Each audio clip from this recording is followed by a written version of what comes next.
Hello everyone, welcome back our YouTube channel Ashish Tiwari. My name is Muskan and आज की इस video में हम बात करेंगे हमारा जो हिस्ट्री ऑफ इंडिया का सब्जेक्ट है। लास्ट वीडियो के अंदर हम चैप्टर नंबर 1 को कवर किया था और इसके सिलेबस को भी डिस्कस किया था। तो आज हम बात करेंगे यूनिट नंबर 2 है, इसका नाम है दिल्ली की सल्तनत, सत्ताधारी अभिजात वर्ग, सेवा, संस्कृति और एकता प्रणाली के बारे में। दिल्ली सल्तनत, ruling elite, service culture and equity system के बारे में इस वीडियो के अंदर हम बात करेंगे। इसने लास्ट वीडियो नहीं देखी है, लास्ट वीडियो देख लीजिएगा। इसकी पीडीएफ आपको हमारे टेलीग्राम चैनल पे मिल जाएगी, ठीक है, टेलीग्राम पर। ओके, किसी ने अगर चैनल को सब्सक्राइब नहीं किया तो चैनल को सब्सक्राइब कर लीजिए, जिससे आने वाली वीडियोस की अपडेट आपको टाइम टू टाइम मिल सके। और डेली अपडेट्स के लिए आप हमारा व्हाट्सएप चैनल ज्वाइन कर सकते हैं। चलिए वीडियो स्टार्ट करते हैं। चैप्टर नंबर 2 हमारा, इसका इंट्रोडक्शन देख लेता है। तो दिल्ली सल्तनत है, जिसका टाइम पीरियड क्या था, 1206 से 1500 ईस्वी तक की। ये एक प्रशासनिक, राजनीतिक और संरचना को समझने के लिए अभिजात वर्ग मतलब नॉबिलिटी, अभिजात वर्ग हम उनको बोलेंगे जो उच्च वर्ग के होता है, मतलब राजा महाराजा या जमींदार, ये पूंजीपति जो लोग होते हैं, अमीर जो लोग होते हैं, उनको अभिजात वर्ग मतलब ऊंचा वर्ग या विशेष वर्ग के नाम से उनको पहचाना जाता है। सेवा, संस्कृति और एकता प्रणाली का बहुत महत्वपूर्ण हिस्सा है इसके अंदर, दिल्ली सल्तनत के अंदर। Nobility, service culture and the equator system are the very important to understand the administration and the political structure। मतलब दिल्ली के पॉलिटिकल स्ट्रक्चर और उसका एडमिनिस्ट्रेशन को समझने के लिए हमें सबसे पहले नॉबिलिटी मतलब एक अभिजात वर्ग, उसके कल्चर के बारे में, इक्विटी सिस्टम के बारे में, सेवा संस्कृति के बारे में, इन सभी चीज़ों के बारे में पता होगा, तभी हम दिल्ली सल्तनत को समझ सकते हैं। नेक्स्ट पॉइंट है, सुल्तानों ने शासन चलाने के लिए विदेशी और जो स्थानीय अभिजात वर्ग है उन सब पे भरोसा। तो सुल्तानों ने क्या किया था, शासन चलाने के उन्होंने फॉरेन और जो लोकल इलाइट्स हैं उन पर ही भरोसा किया था। प्रशासनिक ढांचों में एकता प्रणाली का एक बहुत ही मुख्य आधार है, जिससे अब देखो उस टाइम में क्या होता था, उस टाइम में सैनिक और जो अधिकार है उनको वेतन के बजाय भूमि में कर वसूल करने का, तो उसके थ्रू उनको सैलरी दी जाती थी। तो उनको सैलरी नहीं मिलता था, मतलब भूमि से कर वसूल करते थे वो लोग सैलरी के नाम पे, ठीक है। अब सेकंड पॉइंट है हमारा, सत्तारूढ़ अभिजात वर्ग और सेवा संस्कृति, transition to ruling elite and service culture. तो इसमें बताया गया है कि सल्तनत काल का जो अभिजात वर्ग है, मतलब ज्यादातर वो विदेशी, तुर्क या अफगान या ईरानी लोग ही थे इसके अंदर, अभिजात वर्ग के अंदर। और इन्हें अमीर और उमरा कहा जाता था, ठीक है। Gradually Indian Muslims and the Hindus also start joining the administration system. तो ग्रेजुअली अगर हम बात करें तो ग्रेजुअली जो Hindu Indian Muslim and Hindu लोग हैं, इन लोगों ने एडमिनिस्ट्रेशन प्रशासन में हिस्सा लेना स्टार्ट कर दिया था, इसमें शामिल होने लगे थे, ठीक है। तो इस संक्रमण से सल्तनत में सेवाधारी जो संस्कृति है वो विकसित होने लगी थी। This transition leads to the development of the service-based culture in the Sultanate, that is obtaining the position on the basis of merit and services। तो इस संक्रमण में सल्तनत में सेवाधारी संस्कृति विकसित हुई थी, इसमें मतलब योग्यता, सेवा के आधार पर, पद के आधार पर इसको प्राप्त करना होता था। अब बात करते हैं सर्विस कल्चर के बारे में, सेवा संस्कृति। तो ये सेवा संस्कृति का मतलब ये है कि शासन और प्रशासन में ऊंचे पद, मतलब वशांगुनाथ का मतलब होता है, कि पीढ़ी दर पीढ़ी जो मिलने वाला जो अधिकार है, वो अधिकार जैसे राजा का पद उसके बेटे को उत्तराधिकारी उसको उस टाइम में बनाया गया, तो उसको वशांगुनाथ मिलता है, जो हमें खानदानी रूप से हमें मिलती है। तो वशांगुनाथ न होकर ये शासक की सेवा, वफादारी और क्षमता देखकर इसके ऊपर आधारित होता है। तो service culture means that the high position in the governance and the administration should not be hereditary but based on the service, loyalty and ability of the ruler. सुल्तान चाहते थे कि जो अधिकारी है वो उसकी आज्ञा का पालन करे। The sultan wanted the officer to obey his order.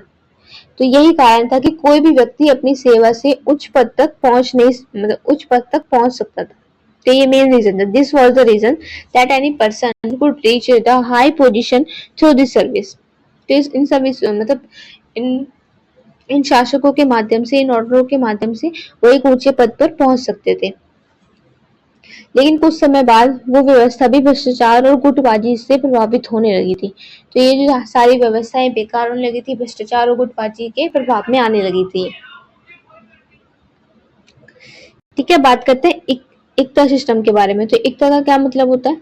इक्ता का मतलब ये है कि ये भूमि का वो भाग होता है जिसमें सुल्तान अधिकारी या सैनिक को उसकी सेवा के बदले उसको ये प्रदान करते हैं, मतलब उनको वेतन की जगह भूमि में से कर दिया जाता है।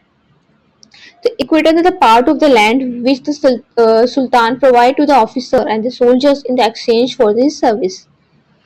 इक्तदार मतलब जो भूमि धारक होते हैं, जिनकी भूमि होते हैं, उन्हें इक्तदार बोलते हैं। तो उस क्षेत्र से कर वसूल करते हैं जिसमें से उन्हें अपनी सेना खर्च और सेना मतलब अपनी सेना और खर्च निकालकर शेष जो है वो राज्य को दे देता है। तो the iqtadar would collect tax from that area, and after deducting his army and the expense from it, तो he would give to the rest to the state. तो वो राज्य को सौंप देता है बाकी के। ये वेतन प्रणाली का स्थानापन्न था। तो this was the substitute for the salary system. अब बात करते हैं 13वीं शताब्दी में भारत में इक्ता प्रणाली का परिचय। तो introduction of the iqta system in India in 13th century. तो इक्ता प्रणाली मूल रूप से पश्चिम एशिया में आई थी सबसे पहले।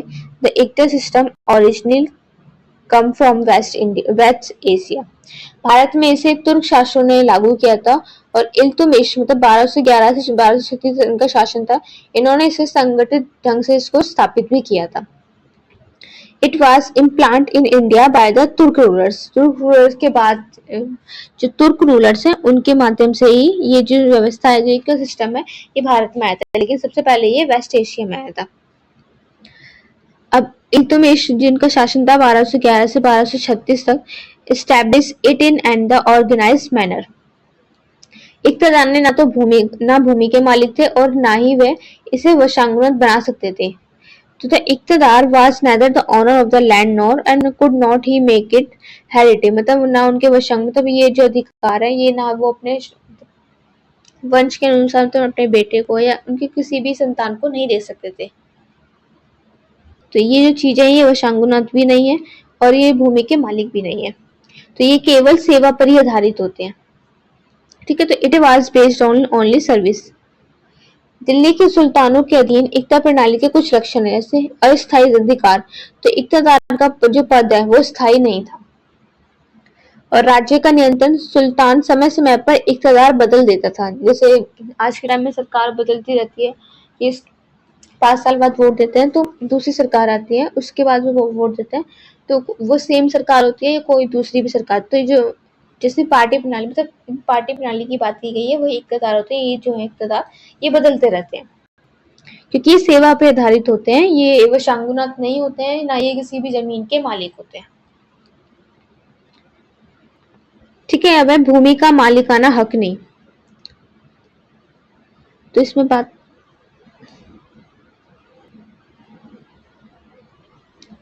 ठीक है, टेम्परेरी राइट्स तो वही सेम है। Temporary rights the post of the iqtadar was not a permanent. जो इक्तदार है उनका जो पद है वो एक स्थायी नहीं होता, हमेशा बदलता रहता है क्योंकि वो एक सेवाधारित पर थे। State control the sultan used to change the iqtadar from time to time. समय के साथ जो इक्तदार है वो बदल सकता है, ये नहीं है कि जो पहले इक्तदार था वही सेम रहता है, बदलता रहता है। और no ownership of the land, the iqtadar the only used to collect the taxes. तो जो भूमि का मालिकाना हक नहीं है, इनको इक्तदार केवल वसूली कर सकते हैं, इनका कोई भूमि पर अधिकार नहीं होता है, ये मालिक नहीं होते उसके। तो military obligation, the iqtadar had to provide soldiers on the orders of the sultan. तो सुल्तान के ऑर्डर पर ही सैनिक दायित्व की बात की गई है कि इक्तदार को सुल्तान के आदेश पर ही सैनिक जो उपलब्ध कराने होते हैं वो इनके माध्यम से ही होता है। तो इक्तदार तो सुल्तान के आदेश पर ही सारे काम इक्तदार करता है, उनके ही काम होते हैं लेकिन सुल्तान के आदेश पर ही। राजस्व का बंटवारा मतलब कर वसूली में से हिस्सा और राज्य को देना ये उनके लिए अनिवार्य था। तो division of the revenue, it was a compulsory to give a share of the tax collection to the state. तो कर वसूल करके राज्य के हिस्से में इसको देना जरूरी था, ये राजस्व का एक बंटवारा था। ठीक है, इसका सारांश देख लेते हैं समरीज की। तो पूरे चैप्टर के बारे में बताता है। दिल्ली सल्तनत का जो शासन है वो अभिजात वर्ग, सेवा संस्कृति इन सब पर आधारित था।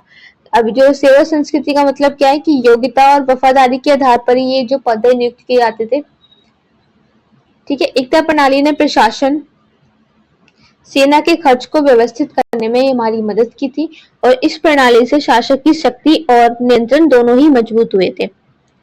The rule of the Delhi Sultanate was based on the aristocracy and the service culture, and the service culture means position based on the merit and the loyalty. Equitable system help in organizing the expenses of administration and army, and the system strength both the power and the control. तो यही जो system है ये मजबूत करता है हमारे शक्ति को, and the control of the ruler, हमारे जो नियंत्रण को इसको मजबूत बनाए रखता है। ठीक है, हमारा ये जो चैप्टर है ये कंप्लीट हो गया है। किसी का कोई डाउट है तो वो पूछ सकता है कमेंट बॉक्स में, या इंस्टाग्राम पेज पे फॉलो करके आप लोग पूछ सकते हैं। इसकी पीडीएफ आपको हमारे टेलीग्राम चैनल पे मिल जाएगी, जिसकी लिंक डिस्क्रिप्शन में दे रखी है, वहां से जाकर आप ज्वाइन कर सकते हैं। डेली अपडेट के लिए व्हाट्सएप चैनल ज्वाइन कर सकते हैं, उसकी लिंक भी आपको डिस्क्रिप्शन में मिल जाएगी। ठीक है, मिलते हैं हमारी नेक्स्ट वीडियो में।